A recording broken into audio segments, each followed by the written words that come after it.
تحریک انصاف کی آج پھر احتجاج کی کال۔ اسلام آباد اور راولپنڈی مکمل سیل، ریڈ زون جانے والے داخلی راستوں پر کنٹینرز رکھ دیے گئے۔ راولپنڈی میں موٹر وے کے 4 انٹرچینج بند، میٹرو بس سروس آج بند رہے گی۔ اسکولوں میں چھٹی دے دی گئی، موبائل فون سروس معطل، موٹر سائیکل کی ڈبل سواری پر بھی پابندی عائد۔ اسلام آباد میں دفعہ 144 نافذ، قانون کی خلاف ورزی کرنے والے نرمی کی توقع نہ رکھیں۔ ملائیشیا کے وزیر اعظم پاکستان کے دورے پر ہیں، سعودی اور چینی وفود بھی پہنچ رہے ہیں۔ کسی نے دھاوا بولا تو پھر کوئی شکوہ نہ کرے، وزیر داخلہ محسن نقوی نے خبردار کر دیا۔ حکومت پنجاب نے لاہور، راولپنڈی اور اٹک میں رینجرز کو طلب کر لیا۔ راولپنڈی، اٹک اور سرگودا میں 3 دن کے لیے دفعہ 144 نافذ کر دی۔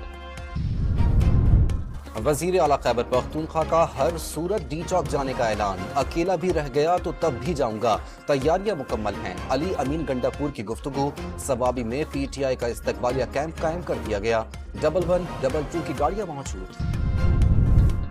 Army chief general Syed Asim Munir سے ملائیشین وزیر اعظم کا 2 طرفہ اسٹریٹجک مفادات، علاقائی سلامتی اور دفاعی تعاون پر تبادلہ خیال۔ انور ابراہیم نے علاقائی امن و استحکام میں پاکستان کی مسلح افواج کے کردار کو سراہا، دہشت گردی کے خلاف جنگ میں قربانیوں کا اعتراف۔ اسرائیلی طیاروں نے بیروت پر بارود برسا دیا، 24 گھنٹے کے دوران 37 شہری شہید اور 100 سے زائد زخمی۔ اسرائیلی فوج کا حزب اللہ کے متوقع سربراہ ہاشم صفی الدین اور رہنما محمد یوسف انیسی کو شہید کرنے کا دعویٰ۔ حزب اللہ نے تاحال ہاشم صفی الدین کے شہید ہونے کی تصدیق یا تردید نہیں کی۔